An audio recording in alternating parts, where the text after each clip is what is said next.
Bukhara হতে তিরমিজ হয়ে প্রায় 815 কিলোমিটার পথ পাড়ি দিয়ে আমরা পৌঁছলাম সমরকান্দ।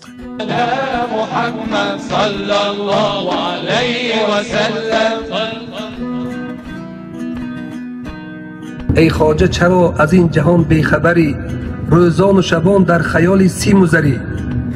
دستمایه ای تو از این جهان یک گز کفن است، گمان است ویم بری یا نبری. এই পর্বে আমরা আলোচনা করব মুসলিম বিশ্বের এক উজ্জ্বল নক্ষত্র এবং মহান সত্তার ব্যাপারে। 194 হিজরির 13 শাওয়াল রোজ শুক্রবার তৎকালীন খোরাসানের বুখারা নামক স্থানে যার জন্ম এক প্রসিদ্ধ মুহাদ্দিস পরিবারে। মুসলিম বিশ্বের অতুল্য সত্তা ইলমে হাদিসের যার খিদমত অনুপম, যিনি আমিরুল মুমিনিন ফিল হাদিস উপাধিতে সমাদৃত গোটা বিশ্বে।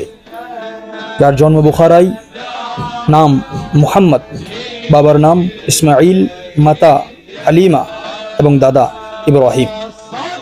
জন্ম হয়েছে বুখারায়, বর্তমান উজবেকিস্তানের। বুখারা এমন এক অনুকূল ভাগ্যে সমৃদ্ধ ভূমি, যার ভাগ্যে ইমামুল আম্বিয়া সঈদুল মুরসালিন নবিয়ে দো জাহাঁ রহমতুল্লিল আলমিন হুজুর পুরনুর সাল্লাল্লাহু আলাইহি ওয়া আলিহি ওয়াসাল্লামের দোয়া এবং ভবিষ্যৎবাণী রয়েছে। ঐতিহাসিক দৃষ্টিকোণেও এই শহরের ভূমিকা গুরুত্বপূর্ণ। ইমাম বুখারী রহমতুল্লাহ আলাইহির বাবাজান হযরত ইসমাইল রাদিয়াল্লাহু তাআলা তিনিও জগদ্বিখ্যাত মুহাদ্দিস ছিলেন।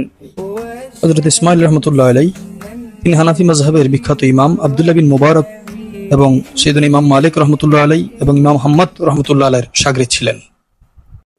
যুগশ্রেষ্ঠ মুহাদ্দিস হিসেবে যখন ইমাম বুখারীর সুনাম সুখ্যাতি চতুর্দিকে ছড়িয়ে পড়ল, তখন বুখারার আমির খালিদ বিন আহমদ জুহলি ইমাম বুখারী রহমতুল্লাহ আলাইহিকে রাজ দরবারে এসে আমির জাদাদের পড়ানোর জন্য প্রস্তাব করলেন। ইমাম বুখারী রহমতুল্লাহ আলাইহি এই প্রস্তাবকে ইলমে হাদিসের অবমাননা হিসেবে দেখেছেন, সুতরাং প্রস্তাব প্রত্যাখ্যান করলেন এবং জবাব ছিল এমনই, আমির যদি সত্যিকার অর্থে ইলমে হাদিসের প্রতি অনুরাগী হন, তাহলে তিনি যেন তার সন্তানদেরকে আমার দরসে পাঠান। কূপ তৃষ্ণার্ত ব্যক্তির কাছে যায় না, বরং তৃষিত ব্যক্তি কূপের কাছে আসতে হবে। এলম যদি প্রয়োজন হয়, সে যেন আমার দরবারে আসে। অতএব ইলমে হাদিসের সম্মান রক্ষায় এবং আমিরের অত্যাচারে তিনি নিশাপুরে হিজরত করলেন। ভাগ্যের নির্মম অধ্যায়, নিশাপুরে অনুরূপ পরিস্থিতির সম্মুখীন হন তিনি। পরিশেষে তিনি সমরকান্দের হরতং নামক স্থানে আগমন করেন। সমরকান্দ ইলমে দ্বীনের এক অনন্য উর্বর ভূমি, যে ভূমি এই পৃথিবীকে উপহার দিয়েছে শত সহস্র ইমাম ও বুজুর্গ আউলিয়া। সেখানেই তিনি শেষ নিঃশ্বাস ত্যাগ করার আশা করেছেন। আল্লাহ পাক ওনার এই আশা কবুল করলেন। অতএব 256 হিজরির পহেলা শাওয়াল ঈদুল ফিতরের রাত, শুক্রবার দিবাগত রাতে তিনি ইন্তেকাল করেন। যার জন্ম হয়েছে শুক্রবার এবং এই দুনিয়া থেকে তিনি বিদায় নিয়েছেন শুক্রবার। শনিবার জোহরের নামাজের পর হরতঙ্গেই তাকে সমাধিস্থ করা হয়। যার মাজার শরীফ হতে দাফনের পর এমন সুগন্ধি ছড়াতো, মানুষ আতরু বরকত হিসেবে তার মাজার শরীফের মাটি মোবারক নিয়ে যেত। বারংবার মাটি ভরাটে নিয়ন্ত্রণ হারাই তৎকালীন সালতানাত, রাষ্ট্র এবং আমির ওমারা। অতঃপর সীসা ডালায়ে মাজার শরীফের কাজ করতে বাধ্য হয় রাষ্ট্রপ্রধান এবং আমির ওমারা। এটাই আল্লাহর বিধান, যে জমিনে যাদেরকে লাঞ্ছনা অবমাননা করার জন্য মানুষ চেষ্টা করে, আল্লাহ পাক আল্লাহ ওয়ালাদের ইজ্জত নিজের কুদরতি মোহাব্বতের মধ্যে রাখেন। সুতরাং দুনিয়া ও আখিরাতে ওনাদের ইজ্জত বহাল থাকে।